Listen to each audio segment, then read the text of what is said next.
เบิ่งซอยเป็นแมบขี้ตมนะตัวอยากให้มันเข้ามาใส่ไก่คือปีนั้นเด้เนี่ยโตมันจักสีช้ำได้เนี่ยขี้ตม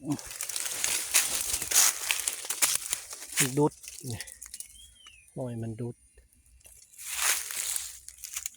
โอ้ใหญ่ใหญ่อีดี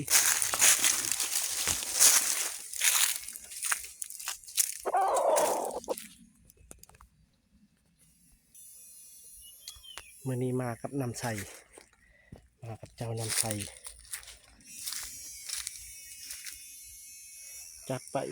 2 แต้มจักไป2 แต้มมื่อนี้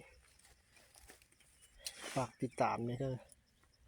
FC ทาง YouTube ทาง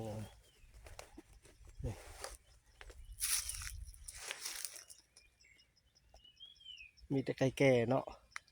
มื่อนี้ไก่แก่เบิด2 โตของเสานี่ไก่แก่2 โต